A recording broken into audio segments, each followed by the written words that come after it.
तो बताते हैं, आचार्यों का कहना है कि रामायण जो ग्रंथ है वो भगवान का लॉ बुक कहते हैं ना, भगवान की लॉ बुक है, नियम कैसे अपने जीवन में जीने चाहिए।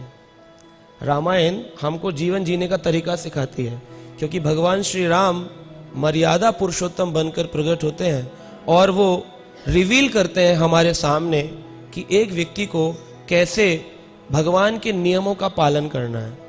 तो रामायण ग्रंथ भगवान के नियम पालन करने के लिए। श्रीमद् भागवतम कहते हैं भगवान की क्रियाओं और लीलाओं को भगवान रिवील करते हैं सब भक्तों के सामने कि मेरी ये क्रियाएं हैं, मेरी ये लीलाएं हैं। तो क्रियाएं और लीलाएं भागवतम वर्णन करते क्योंकि भगवान श्री कृष्ण लीला पुरुषोत्तम भगवान है। और श्री चैतन्य चरितामृत ग्रंथ जो है इसमें वर्णन आता, आचार्य कहते हैं भगवान श्री कृष्ण अपना हृदय स्वरूप भक्तों के लिए प्रकट करते हैं। तो heart of Krishna is Shri Chaitanya Charitamrita. भगवान क्योंकि चैतन्य महाप्रभु के रूप में प्रेम पुरुषोत्तम भगवान बन के प्रकट होते हैं। तो एक है मर्यादा पुरुषोत्तम नियम देते हैं, लीला पुरुषोत्तम भागवतम में क्रिया बताते हैं, और प्रेम पुरुषोत्तम अपना हृदय प्रकट करके चैतन्य चरितामृत ग्रंथ देते हैं। तो चैतन्य चरितामृत आदि लीला में भगवान ने नाम महिमा का गुण गाया और सभी भक्तों को प्रचार किया कि कैसे हरि नाम महिमावान है, उसको सबको लेना चाहिए। गंगा के घाट पर कई लीलाएं करी जहां उन्होंने हरि नाम का प्रचार किया। मध्य लीला में चैतन्य चरितामृत में विशेष करके उपदेश दिए हैं कई भक्तों को, जैसे सार्वभौम भट्टाचार्य को पुरी में उपदेश दिया, रामानंद राय को दक्षिण भारत में विद्यानगर नामक स्थान में उपदेश दिया, सुना उनसे बल्कि, लेकिन हम सब के लिए उपदेश दिया। और वेंकट भट्ट को भी उन्होंने ज्ञान दिया जो गोपाल भट्ट गोस्वामी के पिता हैं। तो इस तरह से दक्षिण भारत में उन्होंने काफी भक्तों को उपदेश दिया। रूप गोस्वामी, वल्लभ भट्ट और रघुपति उपाध्याय को प्रयाग में श्री चैतन्य महाप्रभु ने उपदेश दिया। तो मध्य लीला उपदेशक ग्रंथ बन गया। और प्रकाशानंद सरस्वती और सनातन गोस्वामी को कहाँ पर ज्ञान दिया? बनारस में ज्ञान दिया। तो इस तरह से ये उपदेश मध्य लीला में पाए जाते हैं। और आदि लीला विशेषकर हरि नाम की महत्वता प्रकट करती है। भक्ति विनोद ठाकुर जब जगन्नाथपुरी में ट्रांसफर होके गए, तो व्यक्ति जब एक जगह से दूसरी जगह जाता है, जैसे वो भक्ति विनोद ठाकुर का पूर्ववर्ती नाम केदारनाथ दत्त था। तो केदारनाथ दत्त था। तो वो जब ट्रांसफर होके पुरी गए तो वो सोच रहे थे मैं अपनी लाइब्रेरी से कौन कौन सी बुक ले जाऊं। जैसे हम भी कभी कभी यात्रा में जाते हैं, ट्रैवल करते हैं, तो कौन सी बुक में ले जाऊं?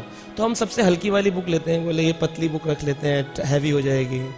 तो भक्ति विनोद ठाकुर जब पुरी में गए, वहाँ पर स्थापित किया गया उनके ट्रांसफर, तो अपने साथ में श्रीमद् भागवत और चैतन्य चरितामृत ग्रंथ को लेके गए। और उनके पुत्र पुरी में ही विमल प्रसाद भक्ति सिद्धांत सरस्वती गोस्वामी प्रकट हुए, जो अभी चैतन्य मठ के नाम से जाना जाता है। तो भक्ति विनोद ठाकुर के पुत्र भक्ति सिद्धांत महाराज कहते थे, इस विश्व के सारे ग्रंथों को अगर आग लग जाए, होता है ना, मुस्लिम लोगों ने एक बार ग्रंथ जला दिए थे, तो रूप गोस्वामी, सनातन गोस्वामी आदि ने ग्रंथों को प्रोटेक्ट करने के लिए उनकी समाधियां बनाई। आज भी वृंदावन में ग्रंथ समाधि के नाम से कई स्थान है जहाँ पर समाधि में ग्रंथ रखे गए सनातन गोस्वामी, रूप गोस्वामी के ओरिजिनल जो उनके हाथ की लिपिबद्ध शास्त्र हैं। तो बहुत ध्यान से उन्होंने क्या किया, भक्ति सिद्धांत महाराज कहते हैं सारे ग्रंथ जितने भी लिखे गए हैं गोस्वामियों के द्वारा भी, अगर वो भी हमें प्राप्त ना हो, खाली हमें भागवतम और चैतन्य चरितामृत प्राप्त हो जाए, तो हम मनुष्य जीवन का लक्ष्य प्राप्त कर सकते हैं। क्या लक्ष्य है मनुष्य जीवन का? कृष्ण प्रेम। सिर्फ 2 ग्रंथ पढ़ के भी हम कृष्ण प्रेम प्राप्त कर सकते हैं। तो चैतन्य चरितामृत बहुत इंपॉर्टेंट है। श्रील प्रभुपाद जब अपने साथ अमेरिका जा रहे थे, तो प्रभुपाद ने अपने बक्से में भागवतम रखा, भगवद गीता रखा, लेकिन अपने साथ में जो कैरी बैग होता है, डिवोटी कैरी करते हैं, छोटा सा संकीर्तन बैग, तो प्रभुपाद जी के बैग में उन्होंने चैतन्य चरितामृत को रखा। तो 1965 9 सितंबर को प्रभुपाद जी कहते हैं, I am taking my food regularly, मैं अपना रोज अपना खाना ले रहा हूँ, गेटिंग सम स्ट्रेंथ, और कुछ शक्ति मुझे मिल रही है, फीलिंग स्लाइट हेडेक, कुछ थोड़ा थोड़ा सिर दर्द है, बिकॉज हवा जो चल रही है समुद्र में वो मुझे सिर में दर्द कर रही है, बट स्ट्रगलिंग टाइम, बहुत स्ट्रगल कर रहा हूं, लेकिन इन दिस स्ट्रगलिंग टाइम, ऐसे विषम परिस्थितियों में नेक्टेरियन चैतन्य चरितामृत, चैतन्य चरितामृत का जो नेक्टर है, अमृतमय Chaitanya Charitamrita, source of all my vitality, मेरे जीवन का प्राण है श्री चैतन्य चरितामृत। तो अगर कोई व्यक्ति चैतन्य चरितामृत को प्राण समझ करके पढ़े तो हम भक्तों के लिए नियम क्या है, सदाचार क्या है, चैतन्य महाप्रभु ने अपना भगवतार लेकर के सब कुछ व्याख्यान किया। कृष्णदास कविराज गोस्वामी वर्णन करते हैं चैतन्य चरितामृत की, जब महिमा का व्याख्यान करते हैं, कहते हैं चैतन्य महाप्रभु एक गन्ने के समान है। गन्ना होता है ना, अगर छीलेंगे तो क्या निकलता है? जूस। तो प्रेम रस अगर किसी को प्राप्त करना है, कृष्ण प्रेम रस, तो चैतन्य चैतन्य चैतन्य बोले तो व्यक्ति को प्रेम रस, शुगर केन जूस प्राप्त होगा, गन्ने का रस। लेकिन उस गन्ने को रस, अगर हमें गन्ने का जूस पीना है गर्मियों में तो कहाँ जाते हैं? गन्ने के रस की दुकान पे। तो कृष्णदास कविराज गोस्वामी कहते हैं वो गन्ने के रस की दुकान कहाँ है? तो उन्होंने कहा वो दुकान है श्री चैतन्य चरितामृत। चैतन्य चरितामृत से गन्ने का जूस लो और पीते रहो और बोलते रहो क्या? श्री कृष्णा चैतन्य, कृष्णा चैतन्य प्रभु नित्यानंदा, श्री अद्वैत गदाधर, श्रीवासादि गौर भक्त वृंदा।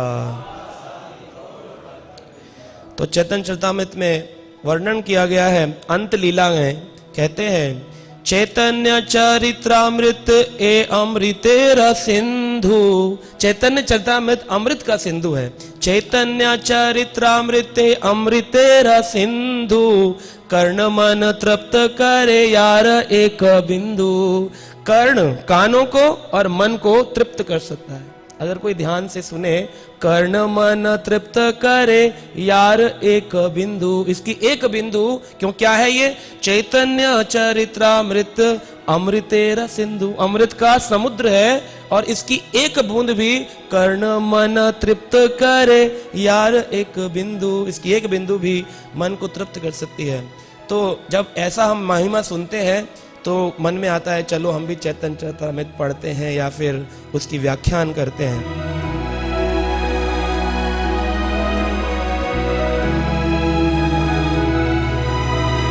Subscribe now and press the bell icon. Never miss an update.